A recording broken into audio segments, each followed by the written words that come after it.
This is the time of the year where fall is in the air, when the nut trees are ready to process.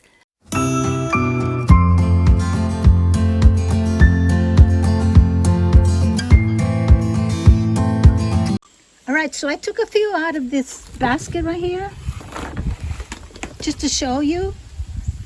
There's so many in there, but anyway, I took a few out. Some of them are black like that, but they're all hickory nuts. They're just different. So some of them are that fell and half the shell, the bark, fell off of it like this. And this is what you want. But you can't, they are so hard. You can't peel them. Not even the squirrels can peel them. Sometimes you find them all chewed up right here.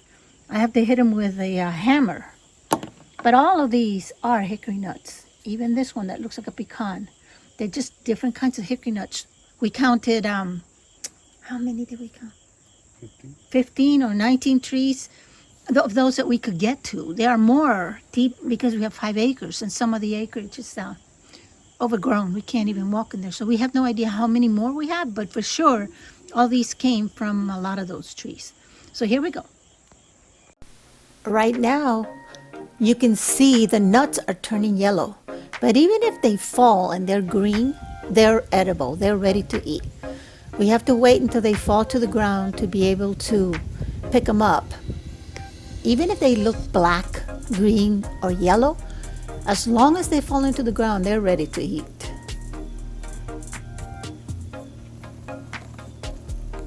Some of them fall and crack, and the nut comes straight out. Just like this. And if the squirrels haven't taken them, then we pick them up too. I'll show you later how we can tell if they're ready, if they're good or bad.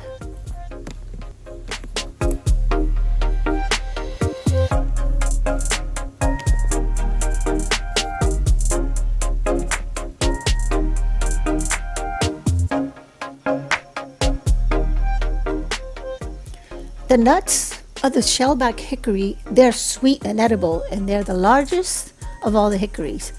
They're eaten by the squirrels, the chipmunks, the deer, the foxes, raccoons, wild turkeys, mice, ducks, quails. We have all of those here on this property. They're also eaten by humans. Look at the trees. They're humongous. All the trees here are really, really big. They grow at a rate of about 12 feet per year. And the height of these trees are anywhere between 60 and 80 feet, tall, and about 40 feet wide. You can really see that our trees are definitely around the 80 to 100 feet tall. They prefer full sun, but they're okay with a little bit of shade.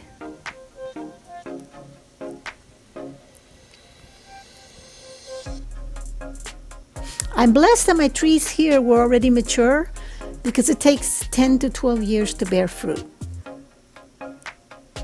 All I do is, at this time of the year, just go and pick them up from the ground.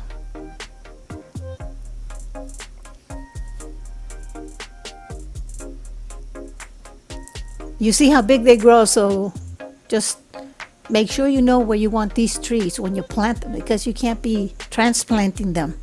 They have a huge, deep root. So wherever you plant them, that's where they're going to remain. Look at all of these. I put them here in this little pool, you might say, a little pool, and let them dry out a little bit before I start working them.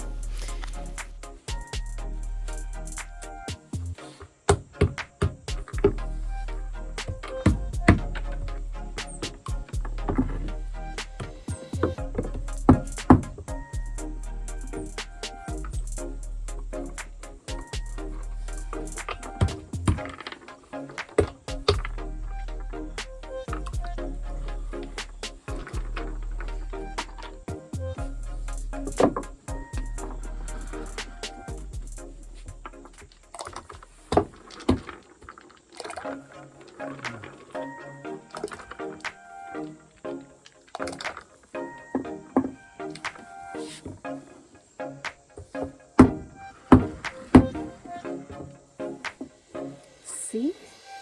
Some are floating to the top.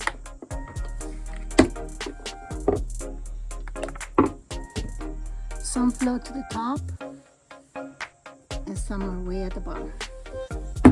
These that float to the top, I don't want them.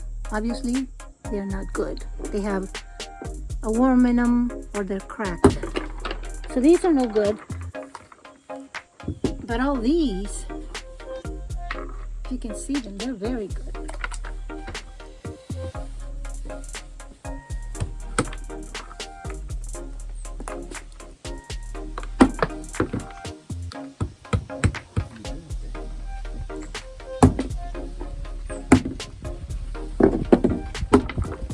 We'll see if this one will float. This is going in there right now. No, it went down. So that was good.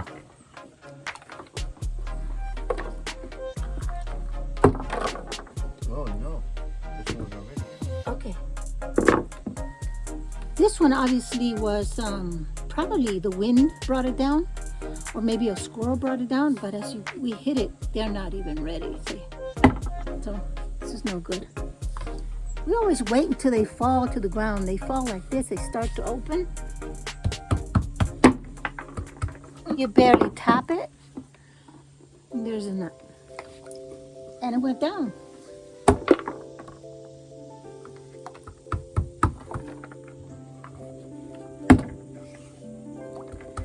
I'm not hitting hard. Yeah, you barely tap it. You tap it on this area.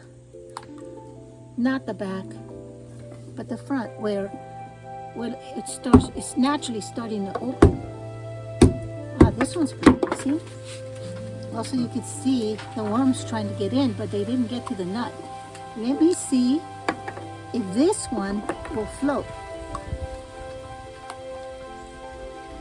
Down it went, so it's good. Yet you saw how the nuts were trying to get in. I mean, how the worms were trying to get in. They got in, but only up to there. Okay, so there you have it. Here are all the ones that went to the bottom, and they're wet, obviously, so now I need to let them dry for a while. I put them somewhere where there's sun, or somewhere where the air can get to them or through them. This basket makes a really good container.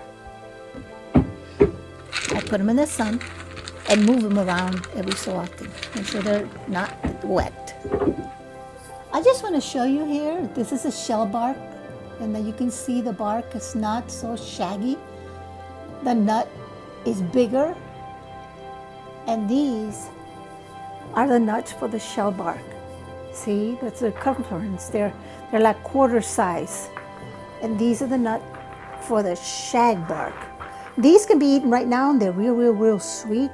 These also can be eaten right now, but they're the ones that have a little bitter taste at the end. Not bad, but a little bit different than these. So, shagbark, nut, shellbark. We still have a lot to do. We still have a lot more that fall from the tree. Every couple of days we pick them up and we work them, but these are ready to go. However, the shellbark they taste a lot better when I dry them and roast them and toast them. But you can still eat them like this as well. And as always, hit the bell, like, share, and subscribe.